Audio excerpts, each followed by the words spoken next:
I was raised mostly down on the southern part of Atlanta, down toward between Locust Grove and McDonough. I went to school there. I graduated from high school there. My father and mother they ran a dairy, so I was raised on a dairy farm most of my life. So,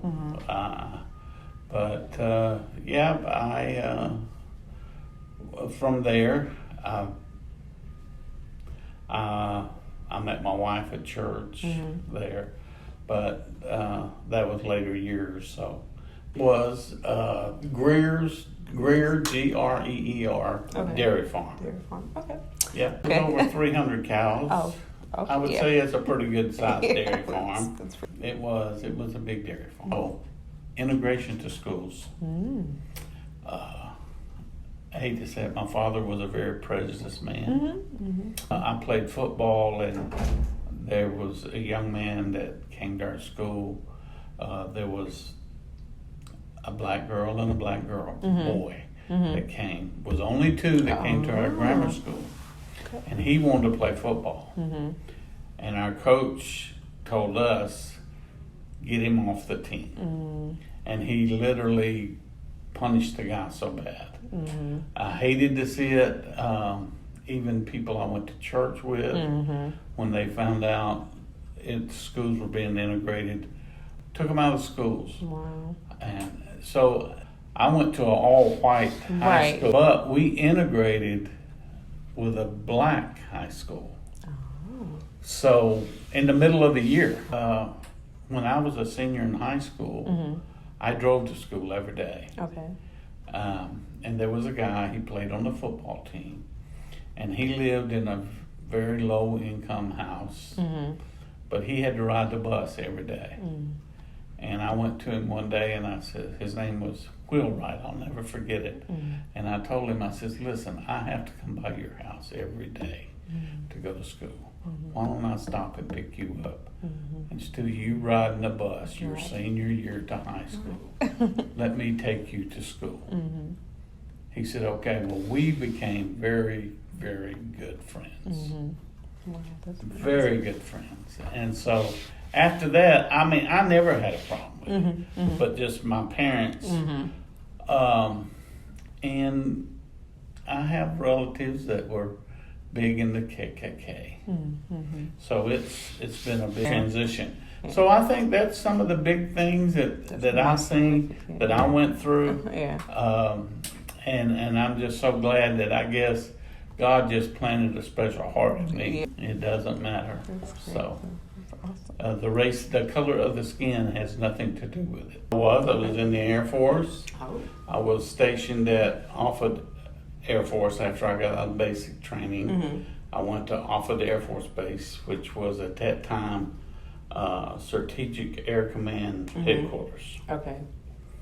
And so I was there. I was privileged to finally get there was only one 5-star general in the Air Force. And I worked as a police officer, and I was able to land the position of being head of security for his aircraft. A private jet, just like the president has. Like Air Force One, nobody flew on it but him. And when it was in the hangar, the tail of the aircraft stuck outside the hangar. And sometimes people would walk by and take pictures of it. And I would have to go out and take their cameras. Because they were not allowed to take up any kind of photographs of his aircraft. I got hurt while I was in the military. So I had orders to go overseas to Korea. And my doctor told me, says, you have a choice.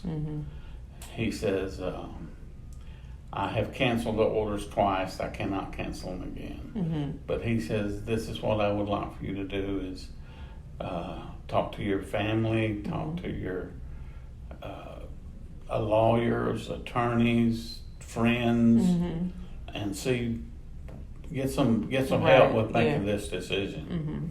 Because when I had just lost my father in '72, and so my mom was at home with 3 kids, and she never worked on a public job, never drove a car.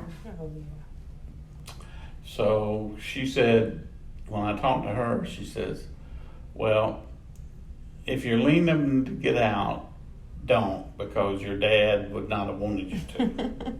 Because he was very proud that you were serving your country. And so I said, okay.